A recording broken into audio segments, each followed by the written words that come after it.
Welcome friends to another 40k video. Today we look at the origin of the Grey Knights. So let's start with who are they? What role do they play? As stated in the Grey Knights 8th edition codex, the Grey Knights were fully embedded in the Inquisition and would serve as the chamber militant of that most secret of orders. They wield both advanced technology and the sorceries of the warp against the creatures of the warp and the worshippers of chaos across the Imperium. But where does their legend begin? Friends, let's find out. The Knights re-emerged during the second founding. This is when the Loyalists were split into the chapters still seen in M40.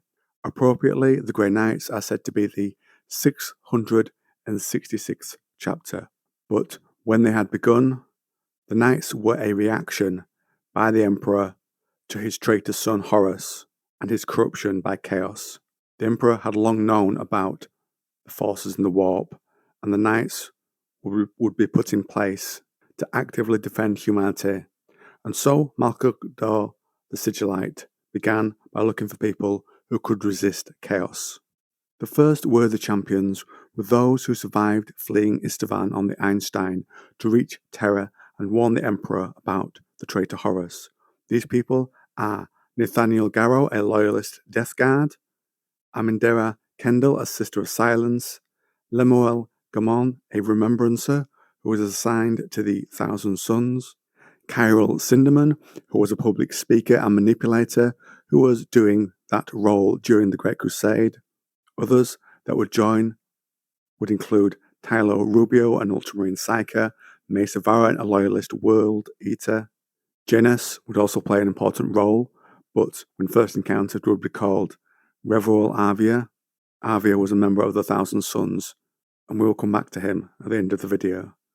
We also have Epimetheus of the Dark Angels Legion, Chiron, who might have been Felzerost of the Night Lords, and Gavriel Locun of the Lunar Wolves, or the Sons of Rus as they're called later. We'll cover some of them as we continue, and you will see how they were found. With Garrow, Cruz, and Kendall, Malcador gave them a purpose by bringing them into the service of the Emperor. They were tasked to seek out the witch, the traitor, the mutant, and the Xenos. Garrow in particular went on several missions tied to what Malcador wanted. One a solo mission on which Garrow found more than he thought he would. Garrow and Tallery, who is an administratum scribe, who had noticed ships were being secretly pulled away to Titan, investigate.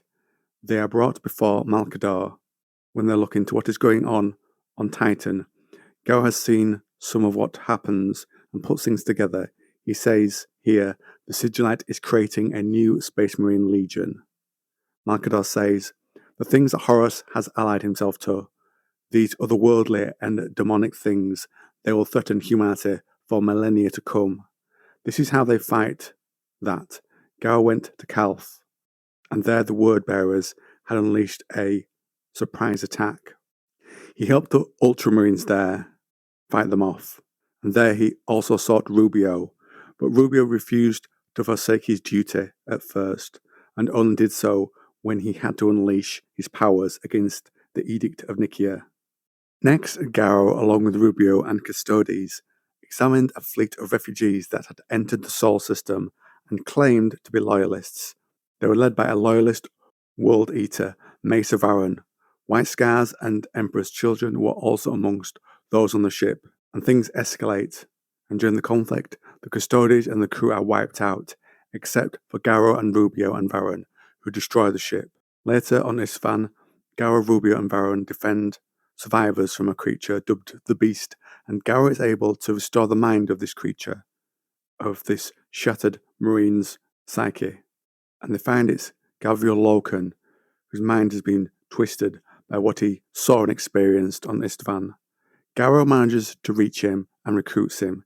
They then serve in further missions for Malcador by themselves, and they went as a full squad to Molech on one to board the Vengeful Spirit and take on the role of Pathfinders so Rus can find Horus when he boards it. They left a trail Rus could follow, but they are captured, and Horus tries to bring Locun to his side. Locun is still feeling the trauma and refuses. And Logan then calls on his ship, which is nearby, and the windows are blown out, and the still living knights are sucked into space and picked up by the ship. Later, they fought chaos cultists and demons and terror, and it was after this they were brought before the master of mankind. As the Codex tells us, in stern silence the Emperor surveyed the robed figures that Malcador had brought before him, and he saw that his faithful servant had done well. Of the 12, 4 were lords and administrators, possessed of inquisitive nature and unyielding strength of mind. The other 8 were space marines, whose abilities were as peerless as their dedication to the Emperor. Some hailed from legions that had abandoned the Emperor's light in favour of Horus's dark promises. But these battle brothers had never lost their loyalty and had fought the heresy from within. As this happened, they received new names and left their old identities behind. And this is significant, as names have power in 40k. This gathering of people were dubbed the Titans. And so we have these people. We have Janus, made from several beings, including a shard of Magnus. Again, I'll come to that at the end of the video. And Severian, who becomes Lapto. And before the new name, had gone on a mission with Loken to the Ventral Spirit. He was a lunar wolf. There's Vardas Ison, a former blood angel who became Satre, and he helped the Knights Errant fight against cultists on Terra. We have Tylus Rubio, who becomes Koios. A dark angel becomes Epithemius. A Raven Guard becomes Ogun, identity not confirmed. A Space Wolf becomes Jotun. Loken almost joined, but decided to face the Sons of Horus, and so a Night Lord was brought in, called Chiron. These members were then transported to Titan. Garrow dies at the hands of his father to save a future saint, and becomes the Imperium's first martyr. And at the time of making this video, I'd just like to make a note that The Ending of the Death Part 2 by Dan Abnett is not out, and that may let us know or confirm some of these final identities, these final roles these people will play. So what I've included here are rumours but not confirmations on some. The Emperor, on seeing all these people, says that Malcador can proceed with the next stage of his plan. Here the intent is to split some of those chosen. The 4 lords go on to form the Inquisition, whilst the 8 marines are taken to the moon, Titan to be specific. Malcador has long been preparing there. On Titan there was a fortress monastery that had many things that would be needed by the Grey Knights: weapons, armour, ships. Those selected to serve varied. Some were war recruits, others brought from still loyal legions in secret there. And there was gene seed and fresh arms and armour. And one other thing Malcador provided for the chapter to grow quickly than it otherwise could have done: it made Titan vanish. The Codex tells us, protected by macro Gellerfields and sigillic rites of Malcador's own devising, Titan rode out the tumult of the warp, whilst the rest of the galaxy endured. Through the last months of the Horus heresy and the tragedy of the Emperor's final battle. Later, finally, Titan returned to its orbit in the mortal realm amidst the anarchy of the second founding, as we covered earlier. So a few things.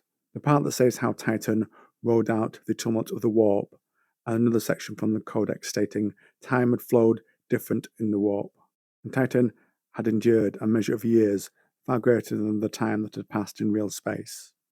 So Titan was actually in the warp, but protected by Gellerfields and perhaps the resistance of those there, and so getting the right men was even more important if Titan was in the warp, so that those there would not risk corruption. Many had been put through that fire already. Could this be another part of the fire the Emperor took from chaos, bending time so more happens in the materium than the inner materium? It would seem so, and it begs the question, when else did they use this? Could it have helped some of their schemes, bought them more time?